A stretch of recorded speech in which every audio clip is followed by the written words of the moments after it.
I started my personal project, The Helpers, because I felt called to showcase and celebrate people in our community who are making a positive contribution. If you want to find out more about it, you can listen to my little intro on our Inner Portrait podcast page. It's called The Helpers.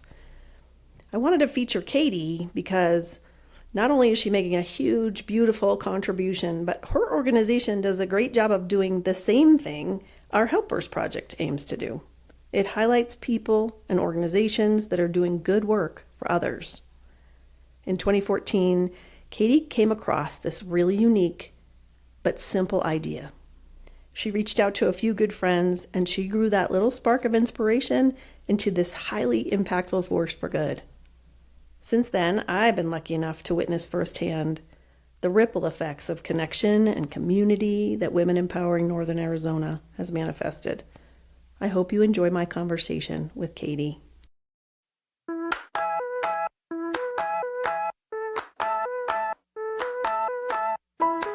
Welcome to Inner Portrait, where our guests are not only seen, but also heard and celebrated.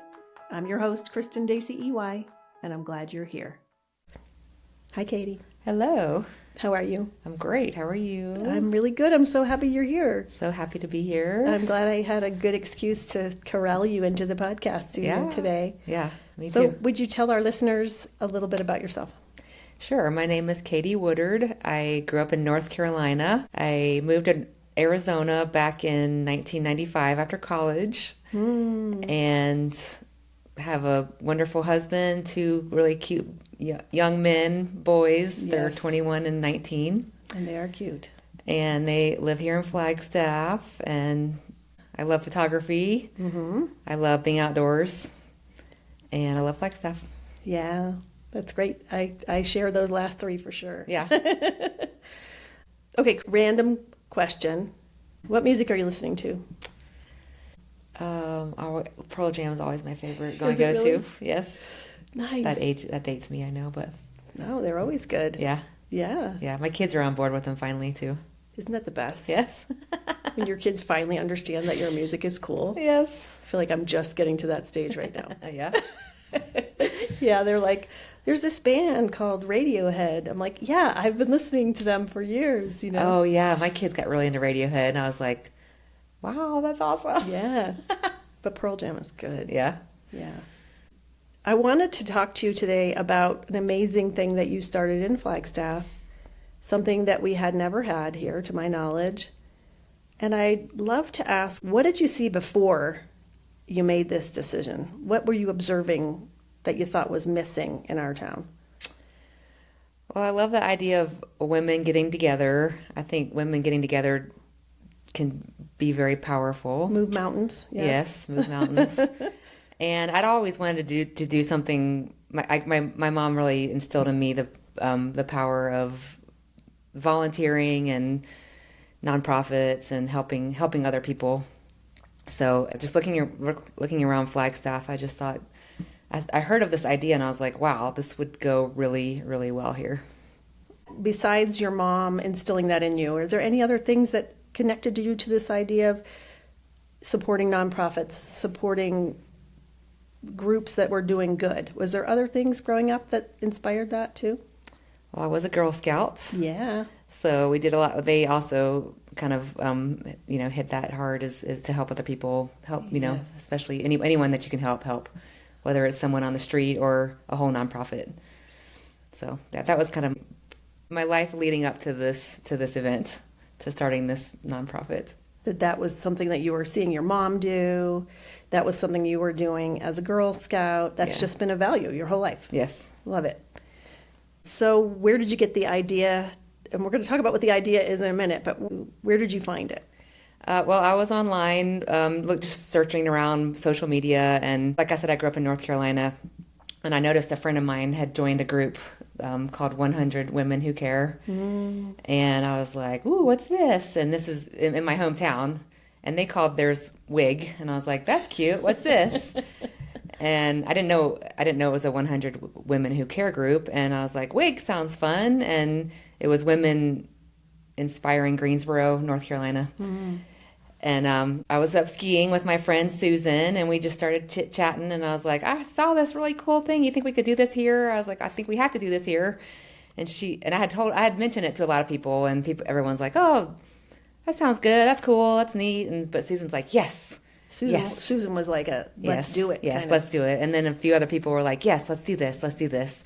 And that's where I was like, I think this is going to work out here. You saw the sort of a swell of momentum. Yes. I found some people that felt as excited about it as I was. That's wonderful. Yeah. So how did you bring that idea to fruition? And what is the idea? Two-part question.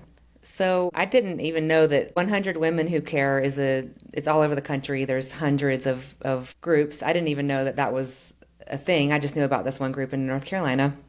So I contacted them, and my friend put me in touch with the woman who runs the one in North Carolina, and she's like, it's super easy. You just gather 100 women 3 or 4 times a year. You each bring $100, and you listen to some local nonprofits, and then all of a sudden 100 women times $100 equals $10,000 that you've raised for a local nonprofit. In one night. And I was like, all right, that sounds amazing, but hard to do. And we live in a small town, but let's just give it a go. So besides Susan and I, we found probably 3 or 4 other women that were like, yes, we can do this. Let's do it. And so we just started emailing all of our friends, and this was early May of 2014. And all of a sudden, probably maybe 60 or 75 women showed up at our first meeting. Yeah. And you were there. I think I was. I think you were. Yeah. And that is a Flagstaff sort of trait that like everyone knows everyone. So yes. if everybody tells a few friends, you get a bunch of people. Yeah. So I was like, and of course we're a town, I think, the community that has that support for each other. Like people show up in Flagstaff, people are friendly, everyone knows everybody, so it keeps you honest and on your best behavior. So I can imagine like everybody felt about it the way I did, which is this is an amazing idea, and it's not a heavy lift either because it's one night. Right. I was not thinking we would get 100 people the first night, but I because of what you just said, I was not super surprised that a lot of people showed up because I don't know it's 100 women to invite, but yeah, our group of 5, maybe now, but our group of 5 definitely spread the word, and they did it well. Yeah, that's so great. Yeah. And what do you call it? We call it WINA, Women Empowering Northern Arizona. Yes. And so what was it like that first night for you? Really scary. I think we have a different setup now, but we had picked 3 nonprofits in town that we just knew of, and then I think we might have presented on them ourselves, which is also different than we do now. That's a harder thing for the group. Yeah. To be like, we have to present these nonprofits. Yeah. And now, how do you do it? Yes. And so now we allow our members are allowed to nominate their favorite nonprofit in town. Or a month before the meeting, they apply, and then we use random.org. We used to use a bowl, which in person, and then people had to speak kind of out of the blue. But now they know they're going to speak, so we let them know about a week before that they've been chosen. And when she says they had a bowl, she means she would take the names of the nonprofits on a piece of paper, stick it in the bowl, and someone would reach in and pull it out. And then that person would have to actually speak that night. So they had an idea that they might be speaking, but then they didn't know they were going to be speaking. But during COVID, a lot of things changed, and now we let them know in advance. So we use random.org, and then we let them know. Random.org picks the nonprofits that will present for the evening. Yes, so we put like the list of all the 12 charities that have applied, and then we pick. Then Random.org does the top 3. Right. When they present, what are the restrictions on their presentation? What do you tell them they have to know about that? So they have 5 minutes to speak, and then they have 5 minutes for questions and answers. Yes. And we encourage them to tell like a personal story or a story of something that has really affected them about that nonprofit that's been really cool, that's really meant a lot to them. And we ask them to have the facts like in the back of their head, or they're allowed to bring a representative from the nonprofit also to sit in the audience and answer questions about numbers and facts, figures, all that. But the nonprofit that is chosen that night tells a personal story. Yes. And also you do another thing that's really great, which is that the nonprofit that won the previous meeting also gets up. Yes, so we have the previous nonprofit get up and tell us what they've done with the money, and it's usually a really cool story Yeah. about something specific that they've done. So they have been awarded the vote that previous session. Yes. They've been given the money. Right. And then they've used it for something, and then they get up and they tell us, like, here's where your money went. Right. So it's That is usually so been nice. 3 or 5 months since they've had that money. So Yeah, and they've done something with it. yeah. Is there a story that you can think of that you heard when someone got up and told you how that money was used that was meaningful to you? I'm sure there's a million of them and it would be hard to pick one, but does anything come to mind? I think about the Housing Solutions of Northern Arizona. They also have Sharon's Manor, which is a home for women affected by domestic violence. They've won more than once, but we've just been over to see the buildings. I mean, our $10,000 didn't build their building, but it went towards the building where women live now, and that's a really beautiful. That was a really beautiful thing to see, to actually be there and see what our money's gone towards. Yeah, that was amazing. And also, I just want to note that people don't win twice in a row. There's sort of a pause where they're not allowed to apply again for a certain period of time. Yes. I think one of the things they talked about was the windows. They were able to put windows in that were a better quality with better locks, Right. which is kind of an amazing and important thing for Right. women recovering from and escaping from domestic violence situations and challenging situations. Right. I learned something every time. Yes. That was an amazing thing to hear. Yeah. I'm always amazed. Yeah.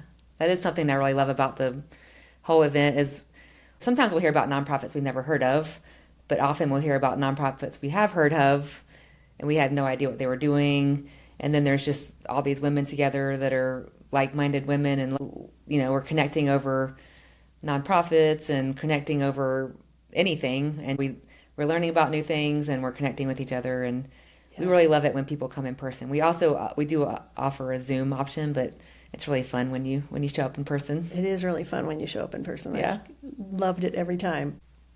As you know, I asked you to be part of this podcast for my Helpers Project. Can you share why you think it's important to help other people? Often people you don't know. Yeah, so I'd say on a personal note, it's really important to help people because it can literally get you out of a funk. Yes. Like you can be having a bad day or a bad week or a bad month, and you go help someone, and it's really going to just change your outlook at that moment.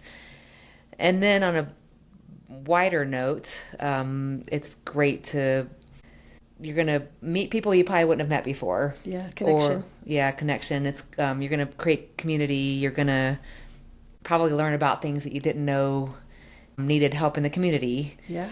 And in this situation about Winna, you really just learn that you can do a small part and make a really big, you get a lot of people together and you can make a really big impact. And what if you never meet the people that you help? It's nice to know that you're helping them. Someone will come back and tell us a story about how we did help someone. Yeah. And that's just wonderful to hear. The new program that they've created because we're here, or someone they've been able to hire to help people just because of the money we've raised. Yeah, that must feel really good. Yes, it's nice. And I think you're right. It changes your brain chemistry to help other people. Yes. Getting out of a funk is a great way to describe it. Yes. It's like get out of your own head. I really feel like, just opening the door for someone even can just get you out of a funk, but you can do larger things and also get you out of a funk. That's wonderful. Well, you have done and are doing a lot larger things. So thank you again. Thank you. One of the things that strikes me about WENA and going to a WENA meeting is you hear about people doing good at every meeting, which is the whole reason that I photographed you, Katie, was because I'm doing a project called The Helpers. I want to showcase people doing good in our community. And a WENA meeting is that, distilled into a powerful 1 hour impact. I'm usually there for more than 1 hour, but it's a very concise way to experience all the good that's being done in our town. And people can donate to the other nonprofits that are awarded the donations. The donations, yeah. You get to hear about the other ones, and you can find out, they're doing a toy drive for underserved populations, or whoever. You can find out about other groups that you want to support and you want to know about. Yes. And my heart always feels full when I leave there because there's a lot of hard news in the world, and you go there and you just see the good Yes. that's being done. And you're with a bunch of people that want to support that. Yes. And then you see how many people are trying to help others in our community. I just find it so uplifting. Yeah. We occasionally wonder, like, how long are people going to keep coming? Or how long are we going to want to lead this? Yes. And then as soon as we leave a meeting, we're like, this is exactly why we do this. It's so much fun. And it's really so easy to run. I think you're underplaying how much time you've probably put into Yeah. it, but yeah, it is fun Yeah. too. That's the other thing. You guys really give that feeling Yeah. at every meeting. It's just a wonderful organization. Yeah. So thinking about what WENA will be going forward, are you looking for people to sort of think about joining is it a board? Do you call yourselves a board? I don't really even know what the group of people are. Yeah, we're just friends. The group of- organizers. Yeah. The group of We're the friends. WENA organizers, yeah. Okay, so I think. are you looking for new people to join to be WENA organizers so that you could hand off that torch at some time, or is it feeling good right now? We have a good group right now of plenty of people to run the meetings and run the behind the scenes, but anyone that's involved, anyone that wants to become involved, we would always say yes. And if someone came in and said, I want to be the leader of this someday, yeah, we would definitely, yeah, because we've been doing it for over 12 years now. And like I said, every time we go to a meeting, we'd have so much fun when we're there. Yeah. But it would be fun to have some young bloods Yeah. join us. Some fresh Yes. troops. Yes. When I photographed you for this, in some of the pictures, you're holding the voting tabs. I don't Yes. know what you call them. The votes. Ballots. The ballots. Yes. You know You're those holding things. you're holding the ballots. What did you think about that portrait? You are not one to want to have the spotlight shined on you. I know. Yes. As a photographer, I definitely prefer the back side of the camera. Yes. But it was really nice because I'm proud of this organization, and it's nice to be recognized for it a little bit. Yeah.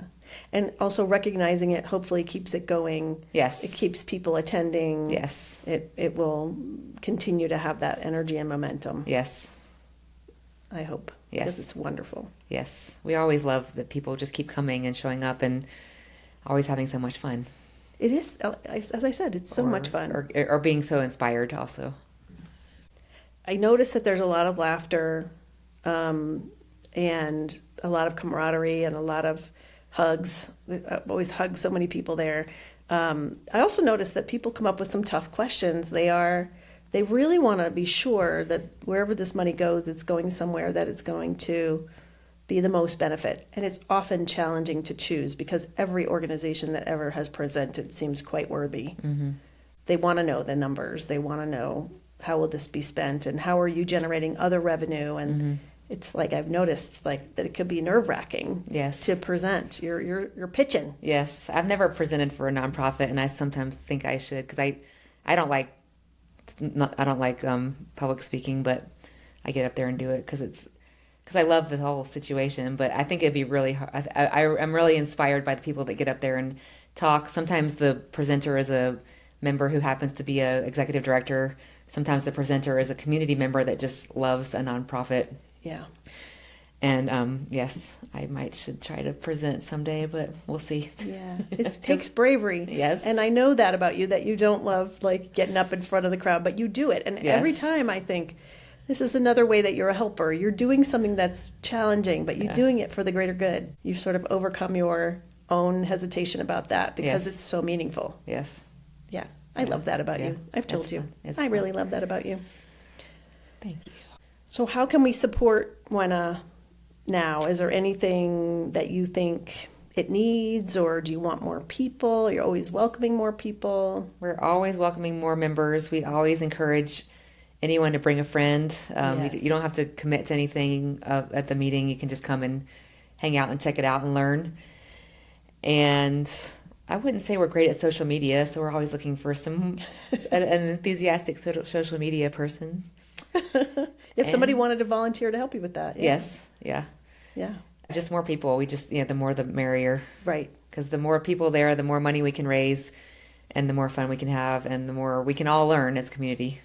And meet. And another cool thing is the networking aspect of this whole thing is when people come, we open up the meeting about an hour before and a few minutes after, and people just get to know each other and talk, and they're like, oh, you do this, and we could do this together, or just meeting new people or seeing people we haven't seen in forever, or we like the around the meeting. It's also really fun to just connect with our local ladies. Yeah, our local ladies are awesome. Yes. So you've been doing this for 12 years. Yes. Tell me what's happened cumulatively over those 12 years. So we started in 2014, and since then we've donated to 30 nonprofits. Wow. And we're around just over $480,000. Wow. And that's because when I say we raise $10,000 at each meeting, for about 3 or 4 years, we had a group called the Richard M. Schultz Foundation, who was the founder of Best Buy, and they reached out to us about 4 years ago, and they were willing to match us up to $5,000. So as long as we hit $10,000 at our meeting, they would also donate $5,000. So that lasted for about 3 or 4 years. That just recently ended. That's amazing. That's really cool. That's really supportive. It upped the impact. Yes. And then in COVID, we had an interesting year. We did a couple of meetings on Zoom, but also maybe the first meeting of 2020, we just were like, well, we don't know what to do. Like, no one else knows what to do in this world right now. So we just put it out there. If you guys donate to anyone right now, just let us know, and we'll make this our winner donation for May of 2020. So we ended up just asking people to let us know what they're donating, and it came up to be $20,000. Wow. So that was by far our biggest. It was not really a technical and an actual WINA meeting where we all donated to the same group. Yeah, but you're having this incredible impact but we just in said, a time when people really needed it. Yeah, so we just said, hey, let us know if you donate, and we'll add it up. And that's so. When we started, we were making under $10,000, but that really stopped quickly. And so most meetings, we've always come up with $10,000 for the nonprofit. Yeah. And so now we're up to over $480,000. Amazing. That must feel so good. What does that feel like? It's really cool. It's nice to know that we can help each other in a fun and efficient and a fast way at a meeting. Yes. See friends at the same time. And have such a big community impact. Yeah. You were scrolling online, which is not known for its positive. No. It's positive impact. No, I always hesitate to tell people that. It's like, don't do what I did. Yeah. It just happened to work out that way. Yeah. You saw this and you knew it just resonated. It just kind of connected. Yeah. I was like, this has to happen here. And then as soon as I found other friends that were like, yeah, we could do this here, I had faith that it was going to make it happen. I didn't know that it would last for 14 years. Yeah. But it was nice to find other people that were like, yeah, let's do this. I'm into it. And you couldn't have known that you were going to donate, close to $500,000. Yeah, 5,000. We should hit $500,000 at the end of this year or next year. Wow. Yeah. That's amazing. Yeah, it's really fun. It's cool. That's so good. Well, I want to thank you for doing that for our community. I personally love it. Like I said, the feeling I get when I leave a WENA meeting is always better than the feeling I had when I walked through the door. Yes. I love seeing what good is happening in our community, and I love that you guys have created this organization that helps other organizations do more good. It's a ripple effect. Yeah. And I love our town. It's such a celebration of our town and the good people here, you included. Thank you. So thank you. My big thank you is to the women that just keep coming year after year, and the brave women that actually stand up and speak about their nonprofits, and which again I think would be so scary, but everyone over 12 years who has been just continuing to show up over and over and over and spread the word. That's the best. That's the best. So we want to give a shout out to the people that do this with you. Yes, I would love to give a shout out to Cecily at the Toasted Owl Yes. because she has hosted us for at least probably 10 of these years at both of her locations. And there's food, and she's there with her Yes. staff, and Yes. she does it all on her own, Yes. like the goodness of her heart. Yes, I she always does. try to thank her every time I see her. She is amazing, and she supports so many other nonprofits. And then also the amazing organizer team, Susan, who I started in 2014, and Beth and Jill and Shayna and Tiffany and Mandy and Jackie are all on the current organizers team who are just fantastic women. That's awesome. You're all fantastic women. We're really grateful to you. You too. Thank you so much. Thanks for being here today. Yeah, thank you. I appreciate you. Yeah, I appreciate it. That was cool. This podcast was produced by the husband and wife team behind KDI Photography, Kristen and Cage EY. To access the show notes so you can see portraits and links to anything we referenced, please visit kdiphotography.com and find this episode on the podcast page. Thanks for joining us.